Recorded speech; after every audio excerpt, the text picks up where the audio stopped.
देखिए इसके बाद हम लोगों ने क्या टॉपिक करना है।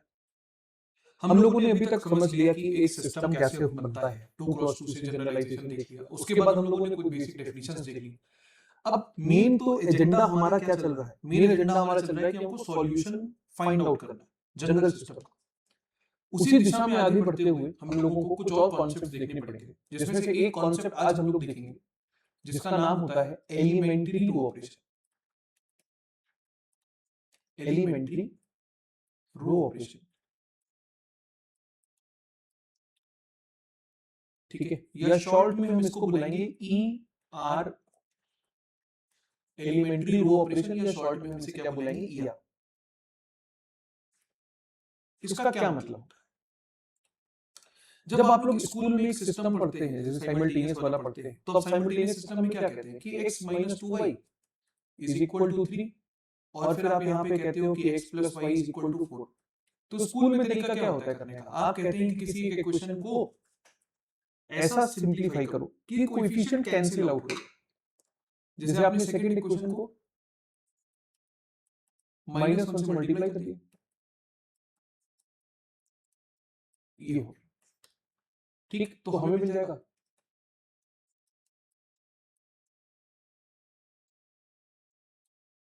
या आपने जब माइनस से मल्टीप्लाई करवा दिया, माइनस माइनस माइनस, ठीक, इन दोनों टर्म्स को कैंसिल आउट कर दिया, -3y हो गया, और यहाँ -1y आ गया y। ये तो पता है ना करना। मेन जिस बात पे मेरा फोकस है वो क्या है समझिए, कि आपको ये दिया था एक्चुअल, ओरिजिनल ये दिया, लेकिन आपने इसको सॉल्व करने के लिए कन्वर्जन किया ना। आपने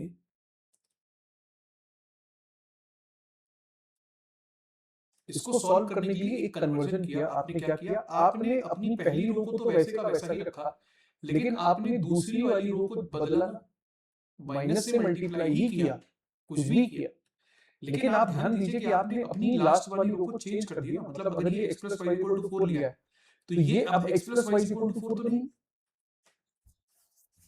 नहीं। इसी तरीके से आप एक और चीज देखिए कि अगर इसी को सॉल्व करने का एक और ऑल्टरनेटिव में क्या है, ये दिया है, आप सेकंड इक्वेशन को 2 से मल्टीप्लाई करो, सेकंड इक्वेशन को 2 से, तो आंसर आ जाएगा x - 2y = 3, 2x 2y 8, ये कटे, 3x = 11, x = 11/3, y भी आ जाएगा जो भी। पर पॉइंट ये समझिए कि यहां पर भी आपने अपनी ओरिजिनल इक्वेशन का कन्वर्जन किया,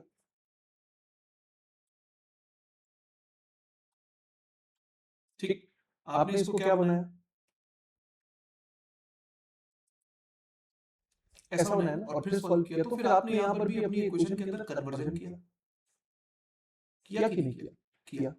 तो कहने का मतलब मेरा ये है कि अपनी गिवन ओरिजिनल इक्वेशन को हम अपनी जरूरत के हिसाब से कन्वर्जन दे सकते हैं, कन्वर्ट कर सकते हैं, ताकि उसको ज्यादा आसानी से सॉल्व किया जा सके। ये बात आपको दिख रही है? तो ये जो कन्वर्जन हम कर रहे हैं, अभी तक करते आए हैं जिंदगी भर, इस कन्वर्जन को करने के कुछ नियम है कि आप क्या कर सकते हो और क्या नहीं कर सकते। जैसे आप ऐसा नहीं कर सकते कि आप केवल एक x में मल्टीप्लिकेशन कर दो, y को छोड़ दो, ऐसा नहीं कर सकते। तो ये जो कन्वर्जन आप ऑटोमेटिक करते आए हैं आज तक, हम उसी को अब डिफाइन करने जा रहे हैं कि आपके 3 नियम हैं जिनको बोलते हैं एलिमेंट्री रो ऑपरेशंस, और ये आपको बताते हैं कि सिस्टम के अंदर क्या परमिशन मिली है आपको कि आप किस तरीके से सेटिस्फाई करवा के सॉल्व करवा सकते हैं बिना सॉल्यूशन को डिस्टर्ब किए। तो एलिमेंट्री रो ऑपरेशंस क्या होते हैं? EROs क्या होते हैं? EROs are methods to simplify given system and obtain the solution, to simplify the given system and obtain the solution। हम सिंप्लीफाई करें गिवन सिस्टम को और उसके सॉल्यूशन को ऑब्टेन कर ले without disturbing the without disturbing the solution.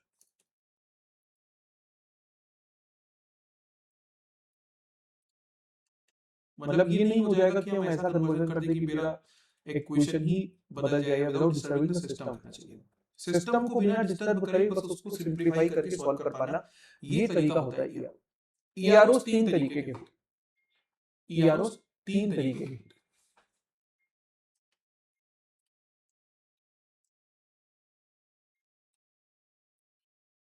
ERO तीन तरह के। पहला ईआरओ का तरीका क्या होता है?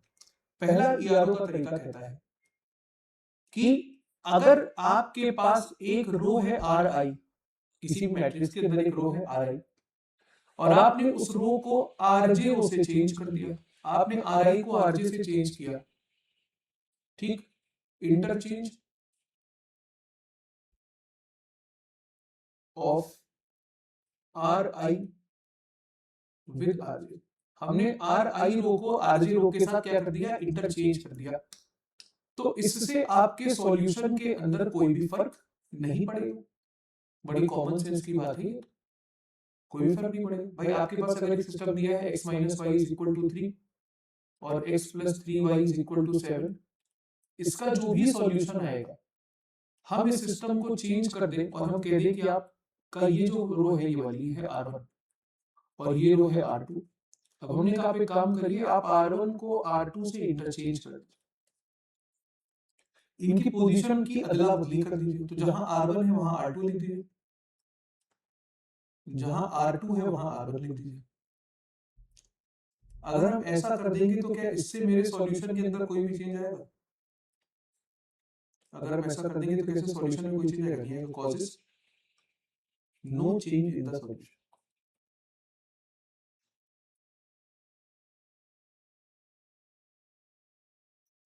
Causes no change in the solution, बड़ा ही सिंपल है। तो ये पहला नियम है।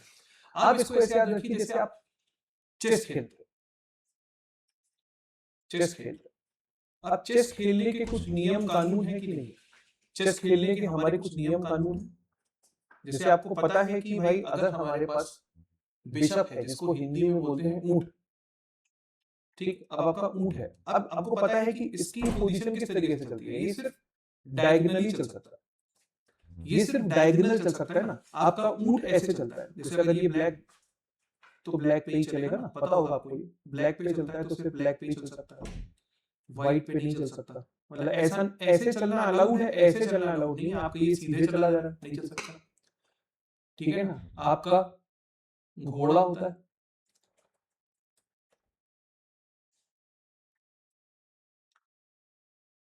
अब आपके जो घोड़े वाला जो पॉन है, आपको पता है ये कैसे चलता है, आपको मालूम है कि भाई ये 1 2 ढाई चलता है, ये सीधा सीधा नहीं चलाते ट्रेडिशनल सिस्टम। तो रूल डिफाइंड है ना, कुछ भी तो नहीं करेंगे आप मुंह पटक के ऐसे ऐसे चलाने लगे, नहीं चलेगा, ऐसे ही चलेगा। तो ईआरओ में भी यही रूल है कि हम जो बता रहे हैं आप यही कर सकते हैं, अपनी मर्जी से कुछ भी नहीं कर सकते। यही 3 करेंगे तो आंसर आएगा, वरना गलत है। तो are I interchanges with RJ. दूसरा होता है कि किसी रो को अगर हम उसके ही नॉन जीरो मल्टीपल से इंटरचेंज कर दे तो भी सॉल्यूशन में कोई फर्क नहीं पड़ता।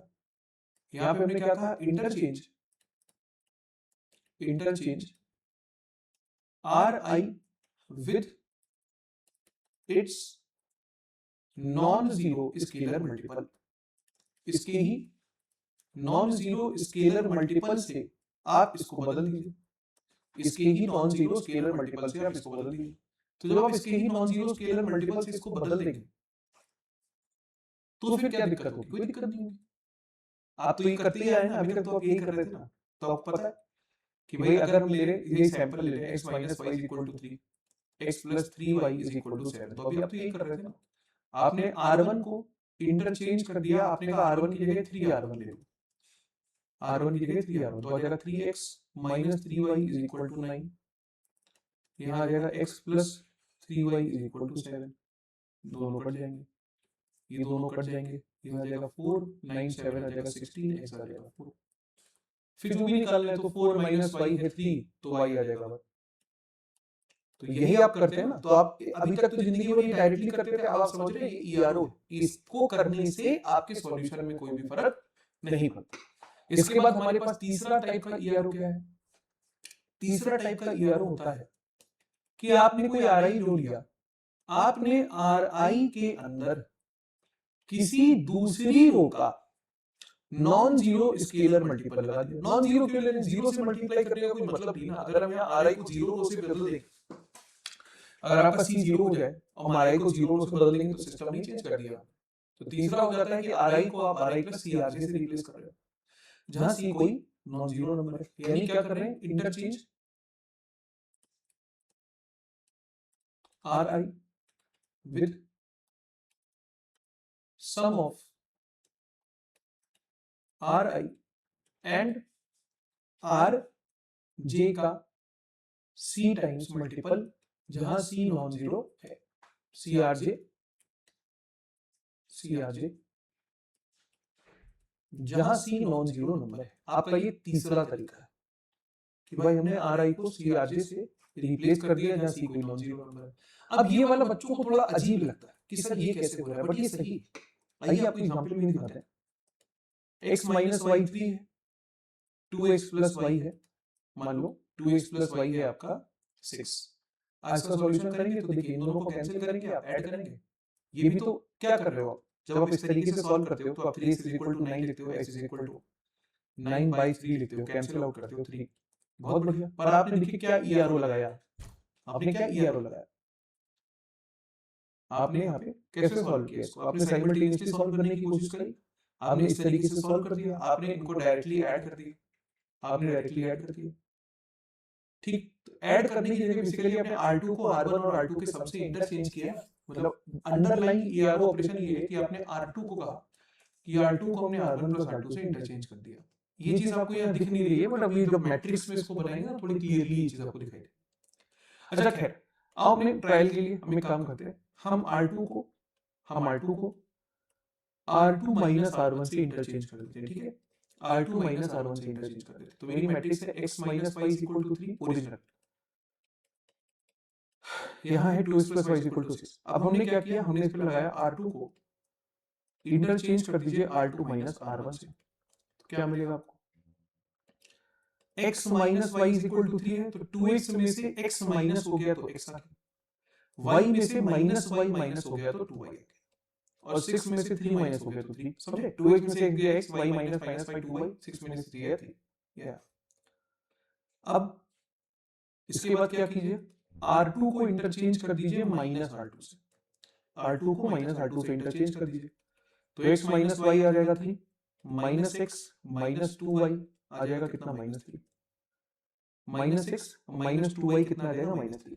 यहाँ से देखिए x की वैल्यू 3 आ रही है फिलहाल और y की वैल्यू 0 आ रही है, आप देख लीजिए। तो यहाँ पे भी देखिए यही आ रहा है ना। अब आप जिसको ऐड करोगे तो 0 से 0 कटा, यहाँ से 1 कटा, आंसर आ गया कितना? Minus 3y is equal to 0, तो आंसर आ गया y इज इक्वल टू 0। और जब आपने यहाँ सब्स्टिट्यूट कर दिया x minus 0 is equal to 3x is equal to 3, तो अपने आर्बिट्रेरी मर्जी से लिए गए आरआई प्लस सीआरजे का कोई भी सॉल्यूशन में फर्क नहीं पड़ रहा। तो यही 3 नियम लगेंगे और कोई नियम नहीं लगेगा। बच्चे जब पहली बार ये टॉपिक पढ़ते हैं तो अपनी मनमर्जी से कुछ भी करने लगते हैं। नहीं, 3 नियम, आरआई आरजे से इंटरचेंज कर सकते हैं, आरआई को सीआरआई से इंटरचेंज कर सकते हैं, और आरआई को आरआई प्लस सीआरजे से इंटरचेंज कर सकते हैं। अब यहाँ पे क्वेश्चन आपको हम देना चाहेंगे। क्वेश्चन क्या है कि बहुत सारे लोग सोचते हैं कि ये भी एक ईआरओ है, कि आप सीआरआई, मतलब आपने आरआई को इंटरचेंज करा किससे? आपने आरआई को इंटरचेंज कर दिया सी आरआई प्लस डी आरजे से। ऐसा कोई भी ईआरओ नहीं होता। मतलब एक साथ 3-4 रो निपटा दे रहे हैं, एक बार में एक लगेगी, एक बार में एक ही रो में बदलाव आएगा, दो में एक साथ नहीं ले सकते आप। ठीक है ना? इस तरीके का कोई भी ईआरओ नहीं होता है। मतलब आप ईआरओ को मिक्स नहीं कर सकते। तो ईआरओ हमारे जनरल सॉल्यूशन को निकालने के स्टेप्स के बिल्डिंग ब्लॉक है। हम यही 3 नियम लगाएंगे चेस खेलने के लिए, जो कि सिस्टम का सॉल्यूशन होगा। ठीक है, तो उम्मीद है अच्छे से समझ में आ गया होगा। अब इसके बाद हम लोग चलते हैं अपनी मेन कॉन्सेप्ट की तरफ धीरे धीरे, कि सिस्टम का सॉल्यूशन किस तरीके से आएगा।